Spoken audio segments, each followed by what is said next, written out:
ଭାରତୀୟ ମହାକାଶ ଗବେଷଣା ପ୍ରତିଷ୍ଠାନ ଇସ୍ରୋ। ଭାରତୀୟ ମହାକାଶ ଗବେଷଣା ପ୍ରତିଷ୍ଠାନ ଇସ୍ରୋ ଭାରତ ସରକାରଙ୍କ ପ୍ରମୁଖ ମହାକାଶ କାର୍ଯ୍ୟନିର୍ବାହୀ ସଂସ୍ଥା ଭାବରେ 1969 ମସିହା ଅଗଷ୍ଟ 15 ତାରିଖ ଦିନ ବେଙ୍ଗାଲୁରୁଠାରେ ପ୍ରତିଷ୍ଠା ହୋଇଥିଲା। ଏହା ପୂର୍ବରୁ 1962 ମସିହାରେ ମହାକାଶରେ ଗବେଷଣା ଓ ଅନୁସନ୍ଧାନ ପାଇଁ ଭାରତୀୟ ଜାତୀୟ କମିଟି, ଦେଶର ପ୍ରଧାନମନ୍ତ୍ରୀ ପଣ୍ଡିତ ଜବାହରଲାଲ ନେହେରୁ ଓ ତାଙ୍କର ସହଯୋଗୀ ବୈଜ୍ଞାନିକ ବିକ୍ରମ ସାରାଭାଇଙ୍କ ଉଦ୍ୟମରେ ପ୍ରତିଷ୍ଠା କରାଯାଇଥିଲା। ପରେ 1969 ମସିହା ବିକ୍ରମ ସାରାଭାଇଙ୍କ ପ୍ରଚେଷ୍ଟାରେ ପରିବର୍ତ୍ତିତ ରୂପରେ ଜନ୍ମ ନେଲା ଇସ୍ରୋ। ଭାରତୀୟ ଗବେଷଣା ପ୍ରତିଷ୍ଠାନ ଦୂରଦୃଷ୍ଟି ଥିଲା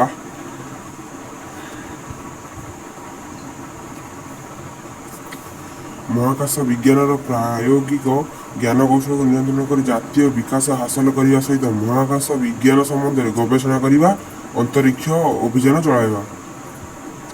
ବିଂଶ ଶତାବ୍ଦୀର ପ୍ରଥମାର୍ଦ୍ଧରେ ମହାକାଶ ବିଜ୍ଞାନ କ୍ଷେତ୍ରରେ ଗବେଷଣା ଆମେରିକା, ରୁଷିଆ, ଜାପାନ ପରି କେତେକ ରାଷ୍ଟ୍ରରେ ଆରମ୍ଭ ହୋଇଯାଇଥିଲା।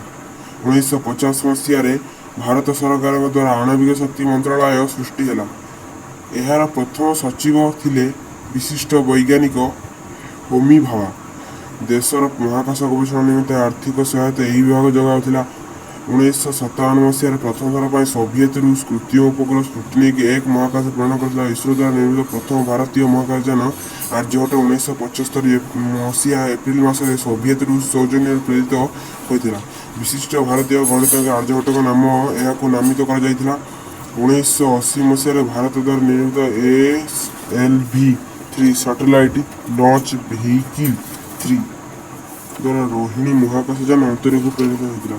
1994 ମସିହାରେ ଭାରତର PSLV-D2 ସଫଳ ଉପଗ୍ରହ ପ୍ରକ୍ଷେପଣ କରି ମହାକାଶ ବିଜ୍ଞାନ ଗବେଷଣା କ୍ଷେତ୍ରରେ ପୃଥିବୀରେ ଷଷ୍ଠ ସ୍ଥାନ ଅଧିକାର କରିଥିଲା।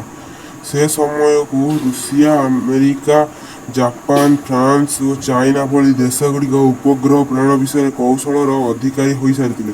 ବିଂଶ ଶତାବ୍ଦୀର ଶେଷ ଦଶକରେ କେରଳ ରାଜ୍ୟର ରାଜଧାନୀ ଥିରୁବନନ୍ତପୁରମ୍ ସ୍ଥିତ ବିକ୍ରମ ସାରାଭାଇ ମହାକାଶ କେନ୍ଦ୍ର PSLV ନିର୍ମିତ ହୋଇଥିଲା।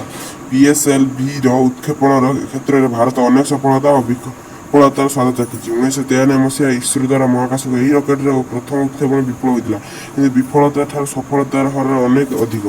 1913ରେ ଯୁକ୍ତରାଷ୍ଟ୍ର ଆମେରିକା ମହାକାଶ ଗବେଷଣା କେନ୍ଦ୍ର ନାସାର ଏକ ସଙ୍ଗେ 29ଟି ଉପଗ୍ରହ, 2014ରେ ରୁଷିଆ ଏକା ସାଙ୍ଗେ 33ଟି ଉପଗ୍ରହ ଉତ୍କ୍ଷେପଣ କରିପାରିଥିଲେ। ଭାରତ ଇସ୍ରୋ ଏ ଦିଗରେ ଅଭିଯାନ ଜାରି ରଖିଥିଲା। 2016 ମସିହା ଜୁନ୍ ମାସ 22 ତାରିଖ ଦିନ ଚେନ୍ନାଇ ସହରଠାରୁ 100 କିଲୋମିଟର ଦୂରରେ ଥିବା ଆନ୍ଧ୍ରପ୍ରଦେଶର ଶ୍ରୀହରିକୋଟା ସତୀଶ ଧାବନ ଉତ୍କ୍ଷେପଣ କେନ୍ଦ୍ରରୁ PSLV-C-34 ଉତ୍କ୍ଷେପଣ ଯାନ ସହାୟତାରେ ମହାକାଶ ଏକାସଙ୍ଗେ 20ଟି ଉପଗ୍ରହ ପ୍ରେରଣ କରିବା ସଫଳତା ହାସଲ କରିଥିଲା। 20ଟି ଉପଗ୍ରହ ମଧ୍ୟରୁ 3ଟି ଭାରତର ଏବଂ ତହିଁରୁ 2ଟି ବିଶ୍ୱବିଦ୍ୟାଳୟ କାର୍ଯ୍ୟକ୍ରମ ପାଇଁ ଉଦ୍ଦିଷ୍ଟ। ଏହା ବ୍ୟତୀତ ଥିଲା ଯୁକ୍ତରାଷ୍ଟ୍ର ଆମେରିକାର 13ଟି, କାନାଡା, ଇଣ୍ଡୋନେସିଆ ଓ ଜର୍ମାନର 4ଟି ଉପଗ୍ରହ। 2017 ଫେବୃଆରୀ 15 ତାରିଖ ଦିନ ଇସ୍ରୋ PSLV-C-37 ରକେଟ ଜରିଆରେ ମହାକାଶକୁ ଏକା ସାଙ୍ଗରେ 104ଟି କୃତ୍ରିମ ଉପଗ୍ରହ ପ୍ରେରଣ କରିଥିଲା, ବିଶ୍ୱରେ ଇତିହାସ ସୃଷ୍ଟି କରିଥିଲା। ସବୁଠାରୁ ବଡ଼ କଥା ହେଉଛି ଉପଗ୍ରହ ପ୍ରେରଣ ପାଇଁ ଇସ୍ରୋ ହିଁ ବିଶ୍ୱର ସବୁଠାରୁ ଶସ୍ତା ପ୍ରଯୁକ୍ତି ବିକଶିତ କରିଛି। 2018 ମସିହା ଜାନୁଆରୀ ମାସ 22 ତାରିଖ ଦିନ ଇସ୍ରୋ 100ତମ ନିଜସ୍ୱ ଉପଗ୍ରହ ମହାକାଶରେ ଉପସ୍ଥାପିତ କରି ଏକ ଅନନ୍ୟ ସଫଳତା ଅର୍ଜନ କରିଛି। ଏହି ସଫଳତା ଏଥିପାଇଁ ଗୁରୁତ୍ୱପୂର୍ଣ୍ଣ ଯେ ଏଥର ଏହି ଗୋଟିଏ ରକେଟରେ 2ଟି ଭିନ୍ନ ଭିନ୍ନ କକ୍ଷପଥରେ ଉପଗ୍ରହକୁ ଅବସ୍ଥାପିତ କରିବାର କ୍ଷମତା ହାସଲ କରିପାରିଛି। ଇସ୍ରୋ PSLVର ଏହା ଥିଲା 40ତମ ଉତ୍କ୍ଷେପଣ। ଏଥିରେ ଭାରତର କାର୍ଟୋସାଟ୍ ସମେତ 3ଟି ଉପଗ୍ରହ ବ୍ୟତୀତ ରହିଥିବା ଅନ୍ୟାନ୍ୟ ବିଦେଶୀ ଉପଗ୍ରହ ଗୁଡ଼ିକ ହେଉଛି ଆମେରିକା, ଫ୍ରାନ୍ସ, ଫିନଲ୍ୟାଣ୍ଡ, ବ୍ରିଟେନ, ଦକ୍ଷିଣ କୋରିଆ, କାନାଡା ଦେଶର କାର୍ଟୋସାଟ୍-2 ଉପଗ୍ରହର କାର୍ଯ୍ୟ ହେଲା। ପୃଥିବୀ ପୃଷ୍ଠକୁ ନିରୀକ୍ଷଣ କରିବା ପାଇଁ ପ୍ରାକୃତିକ ବିପର୍ଯ୍ୟୟର ଆକଳନ, ଉପକୂଳବର୍ତ୍ତୀ ଭୂମିର ଉପଯୋଗ, ଗମନାଗମନ ସୁବିଧା ପାଇଁ ରାସ୍ତାଘାଟ ନିର୍ମାଣ